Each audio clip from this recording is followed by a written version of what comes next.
और अनूप हमारे साथ रांची से बने हुए हैं। अनूप, आपकी मौजूदगी कहां पर है और ये भी बताइएगा कि झारखंड में, क्योंकि लड़ाई देखिए झारखंड भी काफी दिलचस्प नजर आई है, ऐसे में झारखंड से अभी आप क्या दिखा पा रहे हैं और वहां पर जहां पर वोटों की गिनती होने वाली है वहां पर किस तरह की व्यवस्था और कितने स्ट्रांग रूम बनाए गए, जरा ये भी विस्तार से बताइए।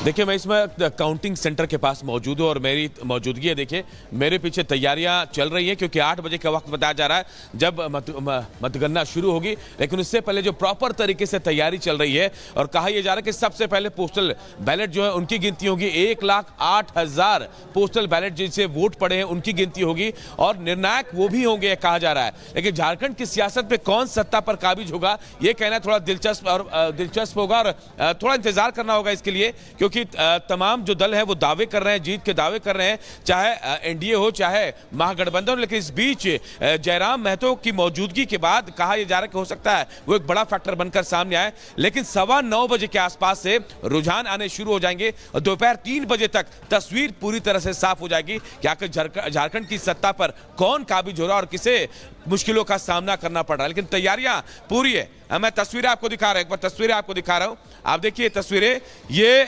पंडरा का कृषि बाजार प्रांगण है जहां रांची के तमाम जो विधानसभा सीट है वहां की वोटों की काउंटिंग होगी और 8 बजे का वक्त बताया जा रहा है। 9:15 बजे सबसे पहले वोटों का रुझान सामने आएगा। उससे पहले जो तैयारियां प्रॉपर तरीके से सबको चेक करके भेजा जा रहा है। आई कार्ड लगे हैं, बिना आई कार्ड किसी को प्रवेश की अनुमति नहीं है प्रवेश की। और यही तरीके से आगे मीडिया सेंटर भी बनाया गया है और एक वोट के हम अगर आपको बताएं तो हर एक अपडेट हम आपको सबसे पहले पहुंचाएंगे। 9:15 बजे के बाद रुझान आने शुरू हो जाएंगे और कहा जा रहा है कि 2 से 3 बजे तक पूरी तस्वीर झारखंड की साफ हो जाएगी कि आखिर कौन सत्ता पर काबिज हो रहा है कौन नहीं। 81 विधानसभा सीटें हैं और जीत का आंकड़ा, जो बहुमत का आंकड़ा है वो 41 है।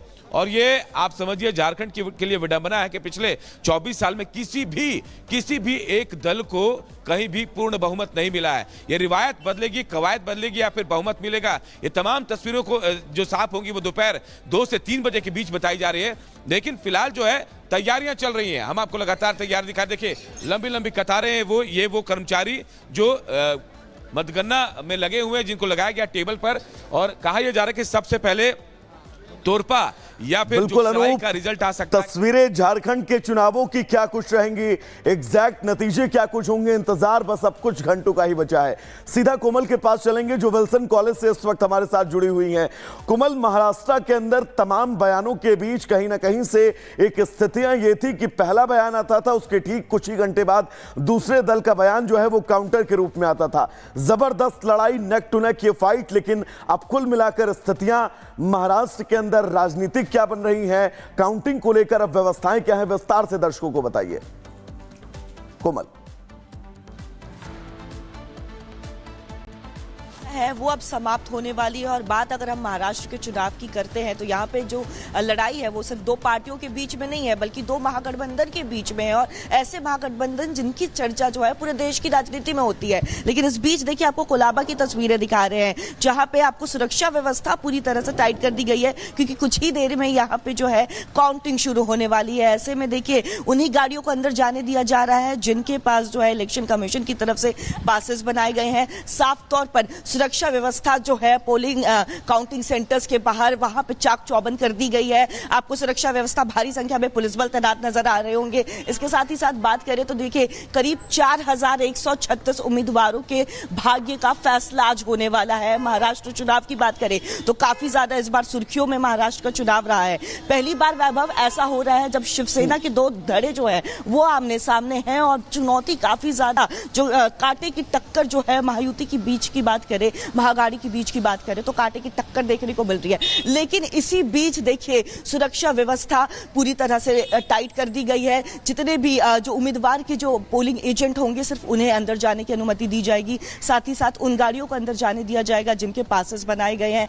मतदान केंद्र पर ऐसे किसी को भी आगे जाने नहीं दिया जा रहा है। करीब 100 मीटर से पहले ही जो है इस तरह की बैरिकेडिंग जो है वो पुलिस की तरफ से कर दी जा रही है। और ये बैरिकेडिंग सिर्फ आपको देखिए कोलाबा से तो तस्वीरें दिखा रहे हैं, राहुल नार्वे लेकर जो बीजेपी से है वो यहाँ पे बीजेपी के विधानसभा अध्यक्ष है वो यहाँ से खड़े हुए हैं। तो ऐसे में देखिए यहाँ पे कहते हैं कि सीट से बात करें कोलाबा से तो बीजेपी का अच्छा खासा दबदबा रहा है, लेकिन ये जो आपको बैरिकेडिंग नजर आ रही होगी, ये बैरिकेडिंग अभी अगर मैं मुंबई की बात करूं तो मुंबई के हर एक चप्पे चप्पे पर आपको ये बैरिकेडिंग और ये सुरक्षा व्यवस्था नजर आ रही होगी। तो साफ तौर पर देखिए महाराष्ट्र चुनाव को लेकर के देखिए कुछ ही देर में अब जो है काउंटिंग शुरू होने वाली है। ऐसे में तैयारियों की बात करें तो महाराष्ट्र में तैयारियां जो है प्रशासन की तरफ से पूरी कर ली गई है। प्रशासन पूरी तरह से अलर्ट मोड पर है। साफ तौर पर तस्वीरें दिखा रहे हैं, कुछ ही देर का वो समय है जब 4136 उम्मीदवारों के किस्मत का फैसला, भाग्य का फैसला आज होगा।